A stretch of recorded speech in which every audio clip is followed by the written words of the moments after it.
বড় বড় হসপিটাল আছে, সেখানে কিন্তু মর্গও আছে, বাট একটা বিভাগ সেটার মর্গের অবস্থা খুবই বেহাল দশা। আমি বিভাগটার নাম বলছি না কারণ ইন্ডিকেট করতে চাচ্ছি না। মানে মর্গটা বেশ পুরনো, প্রাক পৌরাণিক, খুব বেহাল দশা। তো ঘটনাটা হচ্ছে আপনার 2010-12 দিকে একজন গণমাধ্যম কর্মী সেই এলাকার, তিনি এটা নিয়ে একটা পত্রিকার প্রতিবেদন করেছিলেন এই ব্যাপারটা নিয়ে, প্যারানর্মাল। তারপরেও তিনি একটি জাতীয় দৈনিক গণমাধ্যমে এটা নিয়ে প্রতিবেদন করেছিলেন। তো আমি ওনার কাছে জানতে চেয়েছিলাম যে ব্যাপারটা আসলে কি। তো উনি একটা তরুণ ডোমের গল্প আমাকে বলেছিলেন। স্বাভাবিকভাবে ডোম কিন্তু বংশ পরম্পরায় হয়। এখানে আবার একটা ব্যাপার আছে। হ্যাঁ, আপনার এই বিষয়টা আমি জেনেছি আরো কয়েকটা বছর আগে। আচ্ছা আচ্ছা। ধরেন ডোম বেসিক্যালি এই ধরনের চাকরি যদি আপনাকে লাখ টাকাও স্যালারি দেওয়া হয়, সবাই কিন্তু করতে পারবে না, ভয় পাবে। সেক্ষেত্রে যিনি করছেন তার সন্তানকে শেখানোর চেষ্টা করেন। আমি দেখি যে এটা উনি আমাকে বললেন যে ডোমের ছেলে ডোম হয়। তারপর এটা একটা, ওরা একটু সমাজ থেকে অধ্যুষিত থাকে, যে কারণে ওরা ওদের মতো করেই বাঁচার চেষ্টা করে। সো এটা একটা বংশানুক্রমে চলে আসা প্রফেশন। কিন্তু একটা ছেলে, সে আসলে তার বাবা ডোম ছিলেন না, ছেলেটা ভালো পরিবার থেকেই এসেছে, কিন্তু ওর কিছু সমস্যা থাকে, হয় না, মানুষ একটু ডিপ্রেস থাকে নানা কারণে। এই সমস্ত করতে গিয়ে ছেলেটা নিজের পছন্দ মতো একটা বিয়ে করে ফেলে এবং তাকে পরিবার থেকে বের করে দেওয়া হয়। তার পারিবারিক ব্যাকগ্রাউন্ড ভালো, কিন্তু পরিবার থেকে তাকে বের করে দেওয়া হয়। স্বাভাবিকভাবে 2010-12-তে কিন্তু আজকের মতো আমাদের যে কর্মসংস্থান ব্যবস্থা আছে, যে কেউ চাইলেই একটা কিছু প্র্যাকটিস করতে পারছে বা কোথাও কাজ করে খেতে পারছে, সেটা 2012 সালেও ছিল না। কিন্তু ইন্টারনেট ছিল না, মানুষের কমিউনিকেশনে অনেকটা গ্যাপ ছিল। তো সেই ছেলেটাকে বাড়ি থেকে বের করে দেওয়ার পর তার যে পরিচিত কয়েকজন ছিলেন, তার মধ্যে একজন হচ্ছেন সেই যে মেডিকেলের গল্প বলছি, যে এলাকার গল্প বলছি, সেখানকার একটা দায়িত্বশীল জায়গায় আছে। তো ছেলেটা তখন তাকে অনুরোধ করে যে মেডিকেলে তো অনেক ধরনের কাজ আছে, আমার ছোট কাজ হলেও কোনো অসুবিধা নাই, আমাকে জাস্ট টিকে থাকতে হবে, আমাকে একটা ব্যবস্থা করে দেয়, কাজ করে টাকা উপার্জন করে খেতে পারলেই হলো, যেহেতু সে বিয়েও করে ফেলছে, এখন আর একাও না সে। তো তখন বলে, দেখো যে বেতন, এটা খুবই টাফ, তবে তোমাকে আমি একটা কাজ দিতে পারি, এটা প্রচুর সাহসের প্রয়োজন। এইটা করলে যেটা হবে, তোমার আর বেতনের জন্য বসে থাকা লাগবে না, তুমি এক্সট্রা কিছু টাকা ইনকাম করতে পারবে। তো এটা হয়তো দর্শকরা অনেকেই জানেন যে ডোমেদের কিন্তু এক্সট্রা একটা বড় ইনকাম আছে। তাদের বেতন খুবই কম, বাট তাদের যে এক্সট্রা ইনকাম, সেটা হচ্ছে আপনার যখন কোনো মর্গে লাশ থাকে, সেই লাশগুলো যখন তারা পরিবারের কাছে হ্যান্ড ওভার করে, ধরেন কারো একজন আত্মীয় মারা গেল, তো যখন সে এটা হ্যান্ড ওভার করবে বা এটা যখন সে নিবে, তখন কিন্তু ডোমকে একটা পেমেন্ট করতে হয় বা দেয় না যে কিছু বকশিস। তো ওই অ্যামাউন্টটা কিন্তু অনেক ভালো একটা অ্যামাউন্ট। এখানে শুধু বকশিস মানে ওইভাবে না, আমি দেখেছি যে রিসেন্ট ঢাকা মেডিকেলের, আমি নাম বলবো না, আমি ফারজাদের সাথে জুলাই আন্দোলনের আগেও বেশ কয়েকজন ডোমের সাথে কথা বলেছি, আলাপ করেছি, এবং তাদের দেখতে অতটা তাদের সুশ্রী না, বাট তাদের লাইফ স্টাইল, খাওয়া দাওয়া কিন্তু খুব ভালো। মানে আমি আপনাকে বলি, বিষয়টা হচ্ছে কি, যেমন ধরেন একটা লোক অ্যাক্সিডেন্ট করেছে, এটা দর্শক রিলেট করতে পারবেন, কিন্তু যেমন একটা লোক অ্যাক্সিডেন্ট করেছে, হয়তো তার লাশটা, সে ডেথ, তার লাশটা মর্গে রাখা হয়েছে। এখন ধরেন যার আত্মীয় মারা গেল, তার কাছে কিন্তু এখানে লাশটা বড় ব্যাপার, বার্গেনিং করা বড় ব্যাপার না। আমি দেখেছি যে সামটাইমস ডোম যেটা করে, ডোমেরা দেখা যায় যে 10,000 20,000 পর্যন্ত একটা লাশ থেকে কিন্তু তারা নিয়ে নেয়।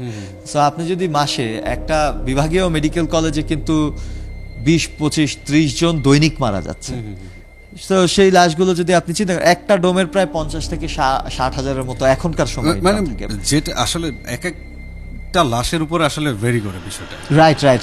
রাইট। যেমন যদি খুবই মর্মান্তিক অবস্থা হয়, তখন কিন্তু ডোমেরা আরো অনেক বেশি ডিমান্ড করে। এটা কিন্তু দর্শক আপনারাও রিলেট করতে পারবেন, যেটা বারবার বলছি। সো যাই হোক, তো এই ছেলেটাকে যখন এই সম্ভাবনার কথা বলে, তখন ওর আসলে ভয়ের চাইতে, ও নিজেও কিন্তু আসলে এই ব্যাকগ্রাউন্ডের মানুষ না, আগেই বলছিলাম।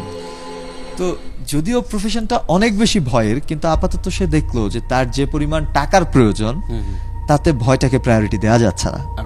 তাকে আসলে যেহেতু এইটাই এখন ভয়টাকে উপেক্ষা করে আসলে তাকে হ্যাঁ হ্যাঁ টাকা এবং তার কাছে উপার্জন আসলে আর করতে কোনো ওয়ে নাই, সো সে রাজি হয়ে যায়। তো ছেলেটা আসলে ভদ্র, আগে আপনাকে বলেছিলাম। সো ও প্রথম প্রথম যখন ও জয়েন করে ও মনকে বুঝিয়ে নেয় যে অন্তত জীবিত, মানে ও তো একটু বেদনায়ও আছে, আগেই বলেছি ডিপ্রেস, পরিবার তাকে বের করে দিয়েছে। সো এটা সেই সাংবাদিককে দেয়া কিন্তু তার একটা এক্সক্লুসিভ ইন্টারভিউ, ওকে, যেটা পত্রিকায় এসেছিল এবং সেই সাংবাদিক আমাকে বলেছিলেন। তো ছেলেটা প্রথমে চিন্তা করে যে জীবিত মানুষদেরকে তো দেখলাম, আমার বাবা আমাকে বের করে দিলেন, পরিবার আমাকে গ্রহণ করলো না, তার চেয়ে মৃত মানুষরা ভালো। মানে সে মনের একটা কষ্ট থেকে সে রাজি হয়ে গেল। এখন লাশ কাটা এখানে একটা বিষয় আছে, সব ডোম কিন্তু লাশ কাটেন না, কেউ কেউ মর্গের দায়িত্বেও থাকেন। আর লাশ কাটাটা আলটিমেটলি ডোমের দায়িত্ব না, এটা ফরেনসিক বিভাগের কিছু আলাদা এক্সপার্ট আছেন, একজন কিন্তু হুট করে চাইলে লাশ কেটে ফেলতে পারবেন না। তো ছেলেটা তখনও অত একটা ট্রেন না, যেহেতু ওর কাজ হচ্ছে মর্গটাকে দেখে শুনে রাখা, সামনে হয়তো টেবিল চেয়ারে বসে। হ্যাঁ হ্যাঁ, এবং আগেই বলছিলাম যে সেই মর্গের অবস্থা কিন্তু খুব ভগ্ন দশা, অনেক পুরনো হয়ে গেছে, কোনো আয় উন্নতি নাই, একটা অগোছাল অবস্থা। তো যাই হোক, সে ওখানে প্রথম 1 সপ্তাহ যায়। সে যেটা করে একটা সপ্তাহ সে রাতে একটু এটা জানেন যারা ডোম আছেন একটু ড্রিঙ্কস করেন যেন তারা ভয়টা না পান আসলে। মানে এইটা কিন্তু একটা বহুল চর্চিত একটা, এটা সবাই জানে যে ডোমের, এবং ডোমরা এটা নিজেরাও স্বীকার করেন তারা একটু ড্রিঙ্কস করেন।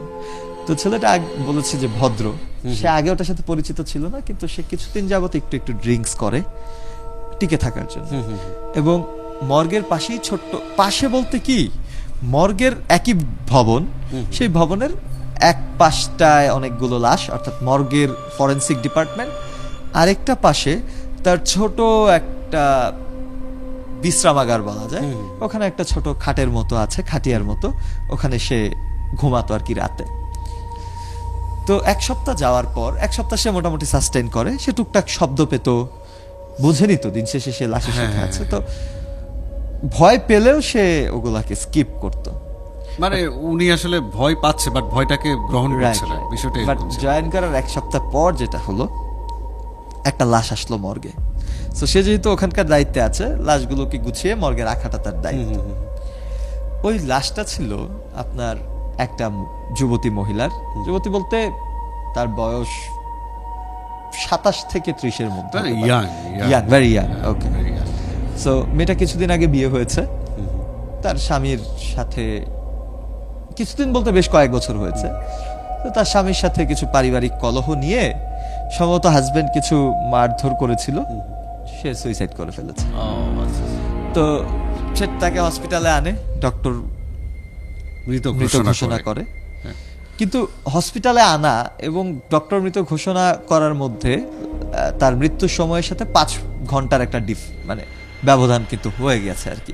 মানে যখন আত্মহত্যা করেছে তখনই তাকে হসপিটালে নিয়ে আসেনি, অনেকে আবার ভেবেছে যে পুলিশ কেস হয় না কি হয়, তো এইসব নিয়ে ভাবতে ভাবতে একটু দেরি হয়েছে, ততক্ষণে লাশটা একটু ফুলেও গিয়েছে।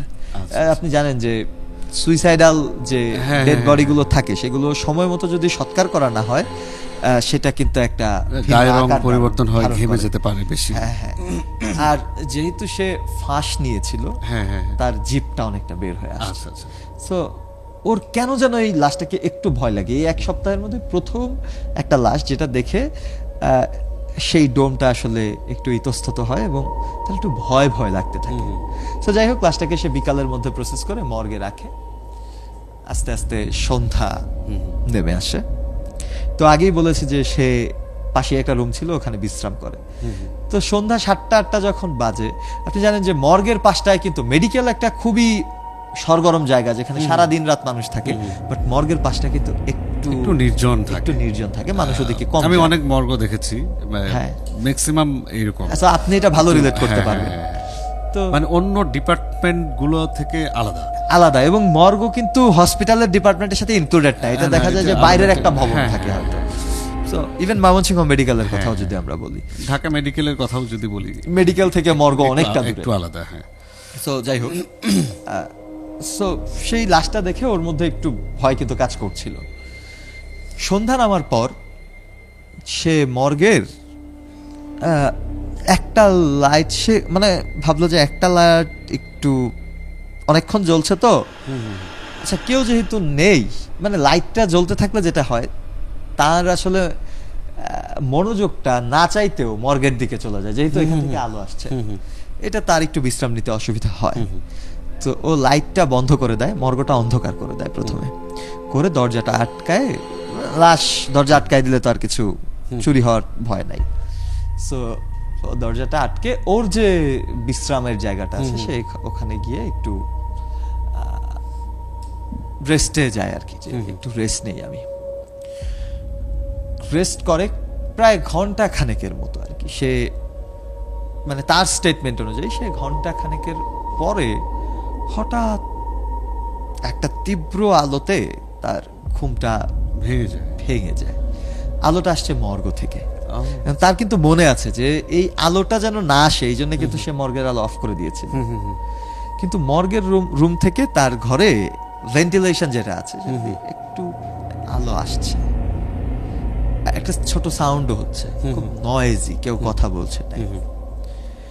ও একটু ভয় পায়, আমি তো আলো অফ করে দিয়েছি, আবার দরজাও তো আমি অফ করে আসছি, চাবি আমার কাছে, তাহলে কি কোনো ডক্টর ঢুকলো কিনা, যেহেতু হসপিটাল কর্তৃপক্ষের কাছে কিন্তু এক্সটার্নাল চাবি থাকতে পারে। তো সে আবার একবার ভাবে যে যাব, যদি অন্য কিছু হয় তাহলে তো সর্বনাশ, আবার যদি ডক্টররা হয় তাহলে তো তার চাকরি থাকবে না, কারণ সে ডিউটি ফেলে ঘুমাচ্ছে, আবার লাইটও বন্ধ, সে উঠছেও না। তো ভয়ে ভয়ে সে আসলে ওঠে, যেহেতু এটা তার দায়িত্ব। মর্গের রুমে যায়, গিয়ে দেখে দরজাটা বন্ধই আছে। দরজা বন্ধ, আবার ভেতরে আলো জ্বলছে।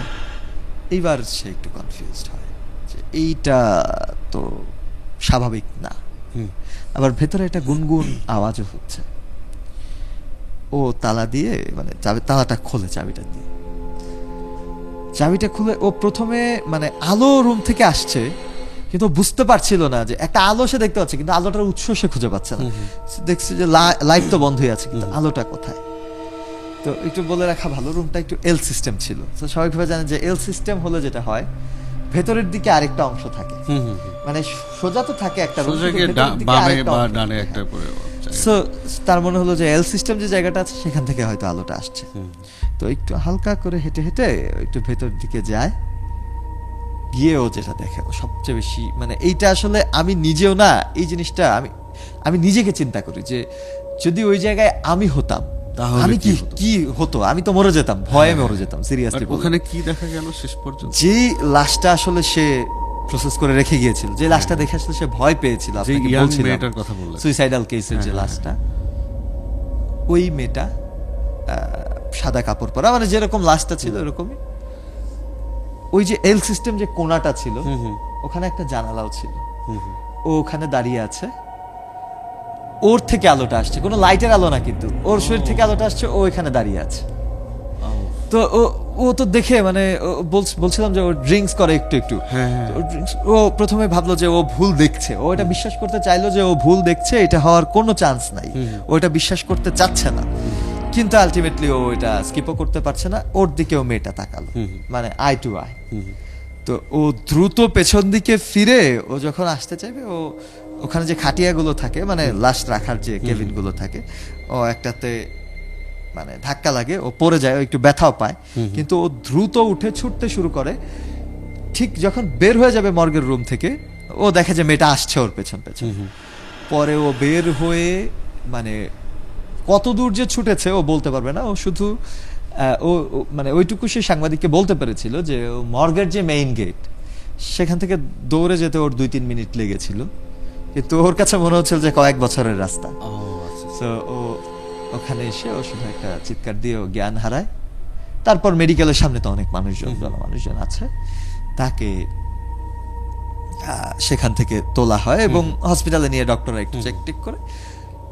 তার কয়েকদিন জ্বর ছিল, এরপর টানা বেশ কিছুদিন সে অসুস্থতায়ও ভোগে, ভয় পেত, মানে জ্বরের মধ্যেও, মানে যতক্ষণ ও না ঘুমাতো আর কি, হঠাৎ হঠাৎ চিৎকার করে উঠতো যে ওই লাশটা কেউ দেখতে পাচ্ছে।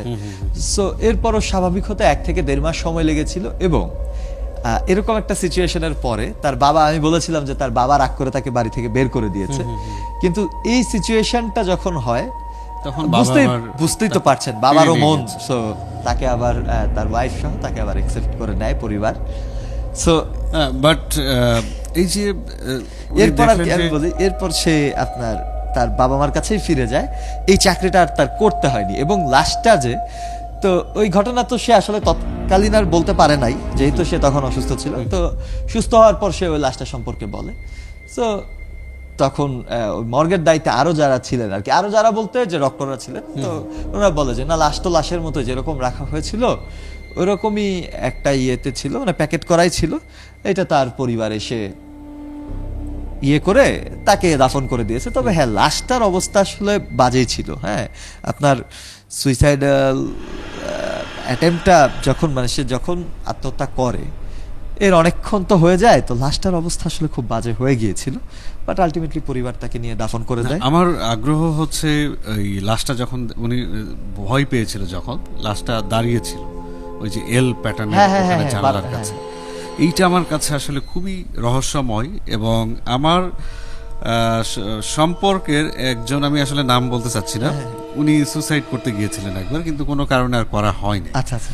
উনি আমাকে বলেছিলেন যে এই সুসাইড করতে গিয়ে যখন আমাকে লোকজন বুঝতে পারলো আমি সুসাইড করতে গিয়েছি, বাঁচালো আমাকে, তারপর থেকে টানা 3 থেকে 4 মাস আমি রাতে ঘুমাতে পারিনি।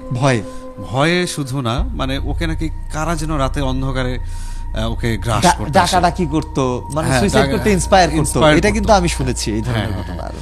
তো এই আসলে বিষয়টা আপনার এই ঘটনার সাথে কিছুটা রিলেট করতে পারলাম। মানে আমি সবচেয়ে বেশি অবাক হলাম যে বিষয়টা, আমি তখন চিন্তা করলাম, এবং যেই ছেলেটা আসলে এই ঘটনাটা যার জীবনের, সে কিন্তু খুবই অভিজাত পরিবারের সন্তান। আপনাদেরকে বলছিলাম তার স্টোরিটা। তো ও আসলে এই ধরনের মিথ যে বানিয়ে বলবে এটার প্রয়োজন নেই। এবং যে সাংবাদিক এটা ইয়ে করেছিলেন, তিনি একটা জাতীয় গণমাধ্যমে এটা নিয়ে স্পেশাল করেছিলেন। সেটা টাইটেলটা সম্ভবত এরকম ছিল যে জেরোম হঠাৎ করেই এলেন এই জগতে, এরকম একটা কিছু একটা টাইটেল ছিল। সো উনি এই স্টোরিটা আমাকে বলেন, তখন আমি চিন্তা করে দেখলাম এবং আমি রিলেট করতে পারলাম। কেন? ডোমেদের একটা বিষয় আমি দেখেছি, ডোমেরা কিন্তু অনেক সাহসী। আপনি বললেন না, ওই ছেলেটা তো ভয় পেয়েছে, সে নতুন বলে, সে ভীত বলে, তার এই অভিজ্ঞতা নেই বলে। এখন আমি এমন অনেক ডোমেদের স্টোরি আসলে নানা সময় শুনেছি, যারা হয়তো দেখেছে যে একটা লাশ উঠে বসে, যেই লাশের যে ক্যাবিন থাকে সেখানে উঠে বসে লাশ গল্প করছে, কথা বলছে। তো ওরা যেটা করে, ও নাকি লাশকে একদম জাপটে ধরে আবার শুয়ায় দেয়। এত সাহস ডোমেদের থাকে। বিষয়টা হচ্ছে এইটা